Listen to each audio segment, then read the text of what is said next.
Welcome back to the show, everybody. We got straight fire for you today. Algorand, Gary Gensler got his sights set on a bigger agenda than the SEC. We'll talk about it.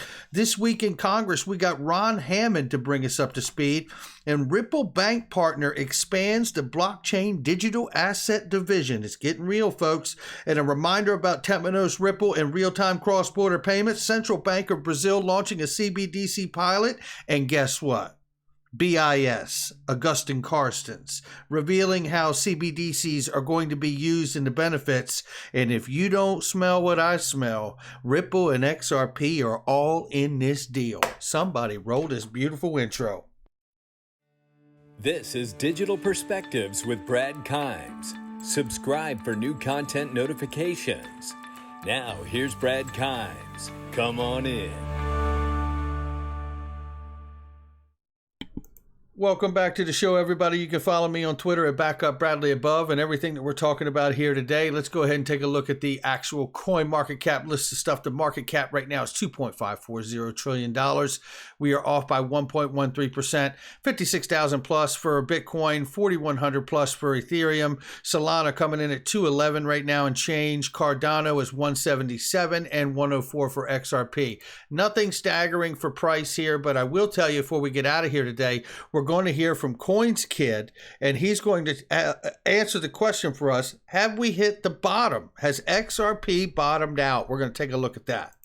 So let's get started right here. Numbers are brought to you by iTrust Capital. It's finally happening. We're removing all monthly fees, ladies and gentlemen. It's the best crypto, gold, silver IRA on the planet, bar none. No monthly fees now, and you sign up, fund your account, you're going to get $100 worth of Bitcoin. How about that one? Yeah, not too bad. Make sure you click the link in the description in order to get the special.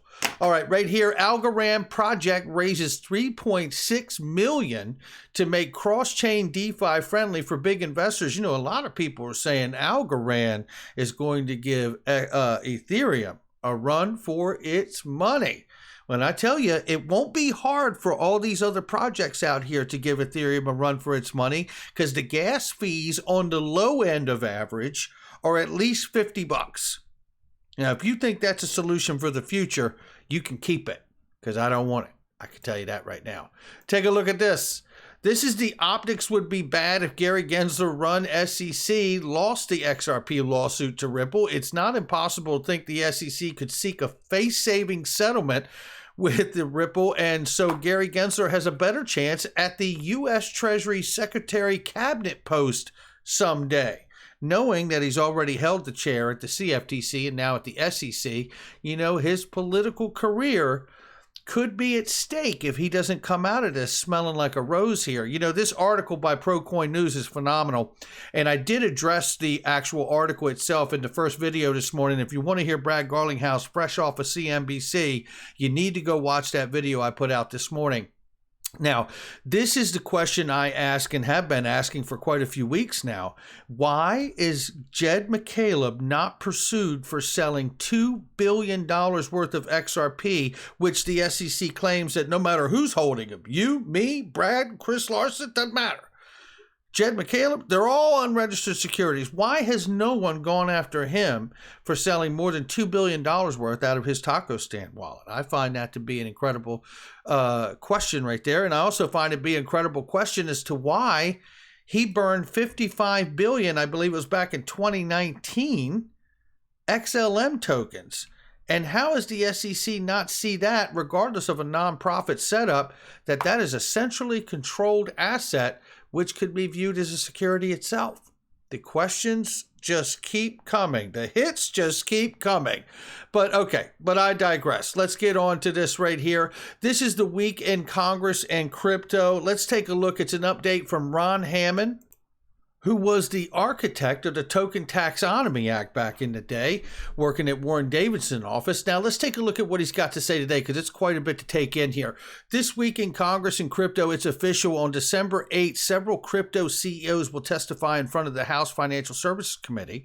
This is a big hearing, and it will cover a variety of topics. A quick thread of kind of questions we are getting here in DC, and you're going to find this to be a very interesting thread here. As a caveat, these points points of concern are coming from both sides of the aisle. It says here, some are based on misunderstanding of the issue, while others are fact-based. This is meant to give a baseline understanding of what we're all experiencing on the ground in DC, not say who is right, who is wrong. First is stablecoins. This has been the dominant crypto policy issue for the past few months. The President's Working Group highlighted many concerns regarding stablecoin issuers. The Hill is currently grappling with the following: are the bank deposits or not, and will they cause a bank run? Second is DeFi. Notice many detractors of DeFi always led with so-called decentralized finance. The sector itself is very complex, and everyone on the Hill trying to get a better understanding of the issue. Detractors, though, are raising the alarm in DC that DeFi is a concern. Third is Twitter. And unfortunately, this is rising in prominence in our meetings. DC has learned that the best way to understand crypto is to go to Twitter. However, many things C-suite tech executives and influencers say on Twitter are viewed as vitriolic and condescending to DC audiences. Somebody has to fight for us, right? Especially XRP holders. Now, I know that there's a lot of bad actors out there on Twitter and crypto Twitter, but I'll tell you this.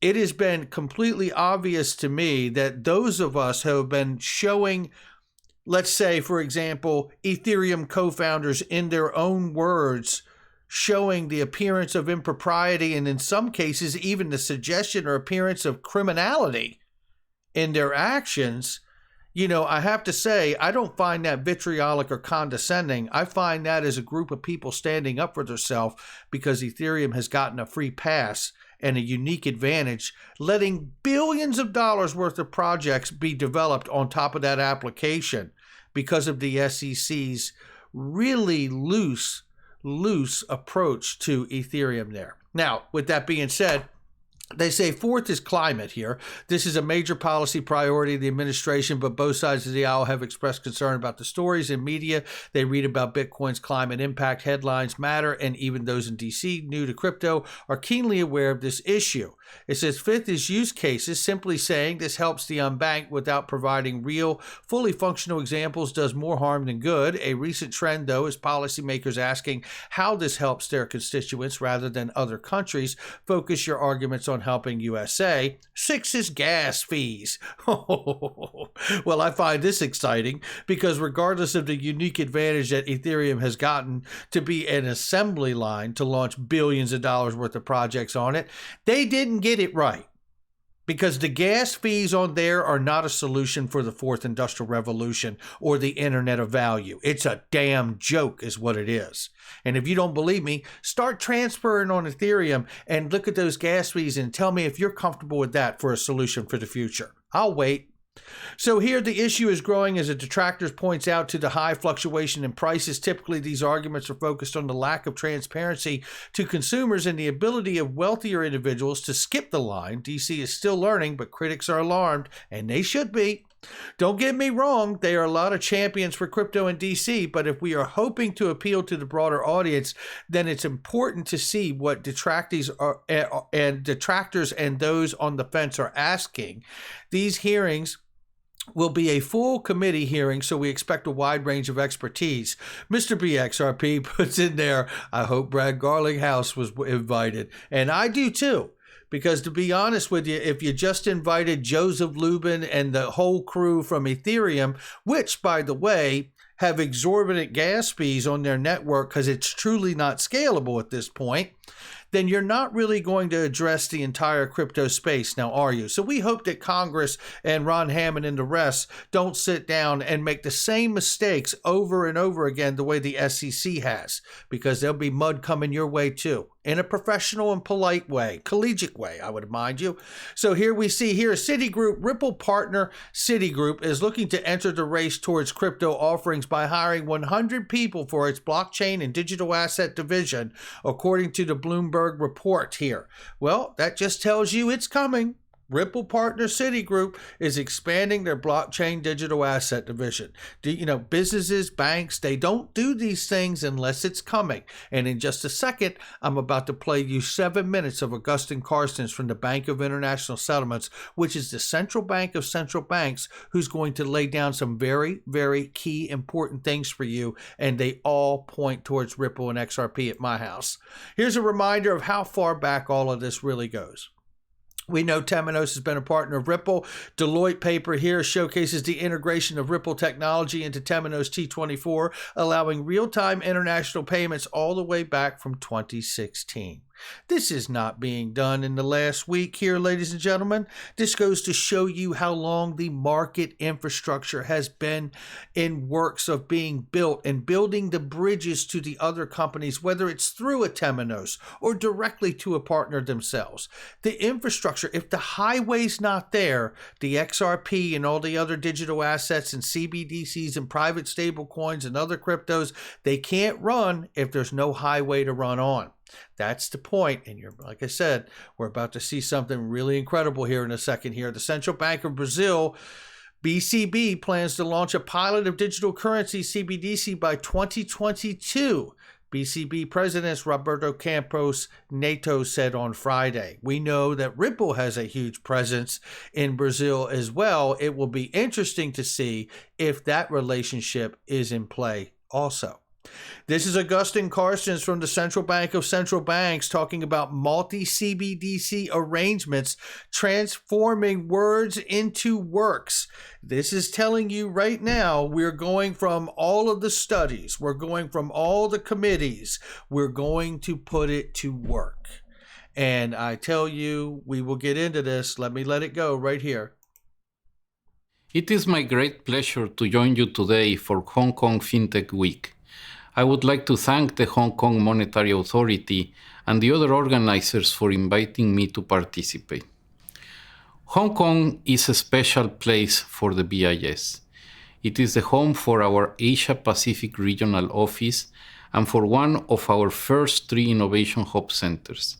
Its vibrant fintech ecosystem is a constant source of innovation and inspiration. Today, I would like to focus my remarks on the merits of central bank digital currencies, or CBDCs, as a mechanism for improving cross-border payments and settlements. We all know the complaints about the current framework for cross-border payments. The correspondent banking system is slow, opaque, and expensive. The development of CBDCs hold the promise to address these problems. It is worth remembering that CBDCs are the best way to promote the public interest in the area of digital money. Money is a public good.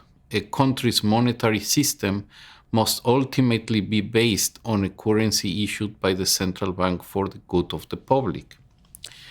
Around the world, central banks are working hard on CBDCs, both wholesale and retail. 3 retail CBDCs have already gone live. Pilots in 25 jurisdictions are underway, and conceptual work is ongoing in many countries. Let me just jump in right there. 3 CBDCs have already gone live and 25 more are on their way. Big stuff. Keep listening. There are many choices to be made in designing a retail CBDC. These are ultimately a matter for the national authorities based on domestic considerations, but they are also international implications. The unique features of central bank money, settlement finality, liquidity, and integrity can be extended beyond borders. CBDCs offer the promise of a cross-border framework for payments and settlements that is stable, efficient, and coherent. And they offer a worthy alternative to private sector projects like stablecoins. Whether for domestic or cross-border use, CBDCs should embody 3 guiding principles. First, coexist with other types of money. Second, do not harm to financial or monetary stability. And third, promote innovation and efficiency. CBDC can improve the efficiency of cross-border payments, but only if countries work together. Multi-CBDC arrangements are an important example of cooperative arrangements between central banks that can improve the cross-border payment system. How? By improving compatibility, interlinking, or integrating national payment systems. 3 different models can be considered. The first model promotes greater compatibility between different national payment systems. I know he has an accent. He's saying compatibility if anybody's having trouble hearing that. Let's keep listening. Harmonized regulatory frameworks, market practices, and messaging formats can make it easier for these systems to interoperate. But integration can go even further. A second model contemplates linking 2 domestic payment systems together. Technical interfaces will allow the 2 systems to interoperate. The third model is the most ambitious. Beyond interlinking domestic systems, central banks could establish a single multi-CBDC system. They would create a jointly operated payment system upon which they would each issue a CBDC. The CBDCs could be traded between central banks and financial institutions. In this way, they could settle cross-border payments while bypassing the correspondent banking system. I personally never cease to wonder about the promise that these models hold, nor does the BIS Innovation Hub. With projects CBDC Bridge, Dunbar, and Jura, the hub combines the good old of economics and governance with the better new of technology to understand the practicalities of such arrangements. Project Bridge in our Hong Kong center is a case in point. It is an example of the third model I just described, a jointly operated platform.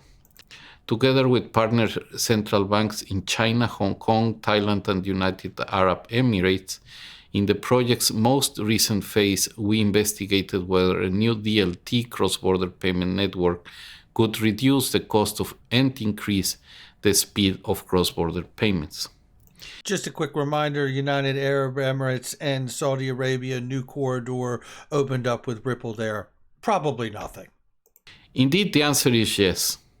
The prototype achieved a substantial improvement in cross-border transfer speed from multiple days to seconds. Second, the cost of such operations for users can also be reduced by up to half.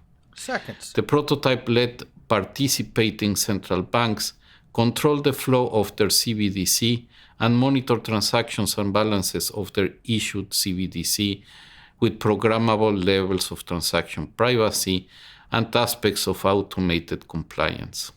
It used algorithms and smart contracts to improve liquidity management along the transaction chain, as opposed to individual correspondent banks having to manually estimate supply and demand and pre-fund their own individual accounts. Uh-oh, what did he just say? And not having to pre-fund your existing accounts. Listen here. Having to manually estimate supply and demand and pre-fund their own individual accounts. Check this out. Here it is right here, right? So you avoid pre-funding accounts with instant settlement. We know this. Augustin Carstens is telling us that the prototype and the platform they're using allows them to avoid pre-funding and get instant settlement in seconds. Isn't that interesting?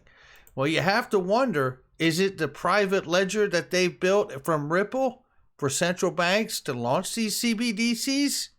I tell you what, I think we're getting closer and closer to this not being speculation anymore, ladies and gentlemen.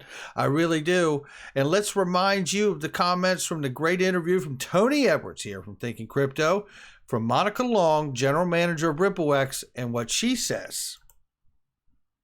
Also have had really interesting discussions with these central banks about interoperability. So in a future where every domestic currency system runs as a digital currency and is digitized that way, there has to be a way to connect these different countries' ledgers.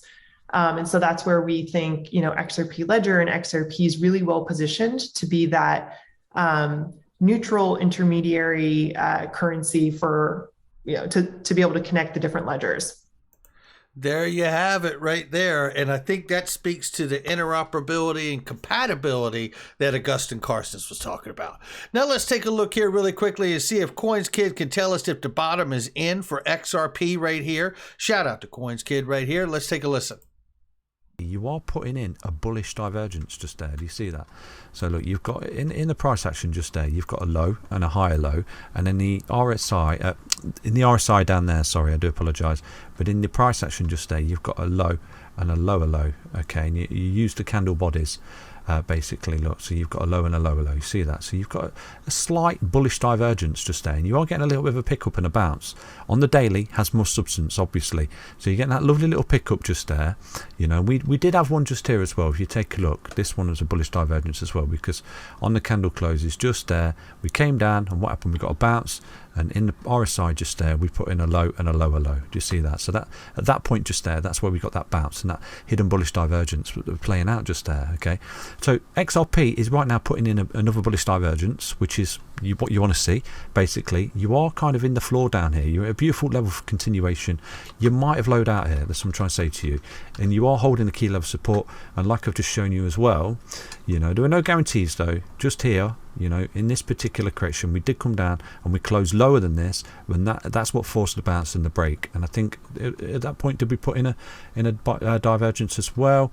Effectively, we did. Just there, you can see in the price action, we got lower lows using the candle bodies, and then in the RSI we got higher lows. Okay, do you see that? So again, that was called a bullish divergence. At that point you were forced into a corner and you bounced, and it's a very similar divergence as to what we're getting now with the lower candle closes. So it's on a knife edge. This could be it. This could be the low for XRP, and we could absolutely start to bounce there, and the bottom's in basically, and right here we start to pick up, and I would imagine you're going to come up, retest this trend line at least, okay, and this creating this beautiful W bottom pattern like this. Okay, do something like that, and once you break that, I would imagine you're going to come up and retest that, and you can see, look, you're calling up in the apex as we've been anticipating here, okay, for XRP. So it's doing everything it needs to for continuation of the bull. Worst case scenario, like I said to you, if you do start to see a deeper roll in the market and Bitcoin actually goes down to that 52, 53k that everybody is sort of sitting there waiting for, with all the money loaded up in bids, it doesn't always happen because everyone wants it to. You've got your support at 91 cents, which is the golden ratio which I gave you yesterday. So yeah, hopefully tomorrow come back and this is picked up and we're attacking this level of resistance of 109. Start to get through that. You're looking at a retest of that trend line right there for XRP, and this is your low, and we've got the bullish divergence down here as well. So that's XRP. Hope you enjoyed that update. Stay healthy, stay strong, stay tuned. Thank you. And there you have it, ladies and gentlemen. We may have a little more low side coming in if we see Bitcoin dominance press down on the market, he's saying, and we could see a little bit lower lows, but then again, the bottom could be in. You see the bullish divergence between the RSI and the chart itself. Things are getting interesting, ladies and gentlemen. And then we hear the fundamental news of Augustin Carstens talking about testing all of these CBDC platforms on a new platform and prototype. They don't say Ripple or XRP, right? But we know Ripple has a private ledger for banks. We know they recently opened a corridor from UAE to Saudi Arabia. We know these things. We know what's going on here. We know that there's one company out here that has talked about the benefit to central banks, sophisticated financial institutions, and the ability to eliminate pre-funding accounts. And now Augustin Carstens is talking the same game too. This is getting really good. Hit the like and subscribe, leave a comment below. Make sure you check out all the links in the description and comment section, ladies and gentlemen. I'm telling you, there's some really great stuff out there. Unstoppable Domains is unstoppable. They have changed. You can now mint your NFTs with no gas fees. They figured it out too. Ethereum doesn't work the way they promised that it would. Make sure you check them out, and I'll catch all of you on the next one.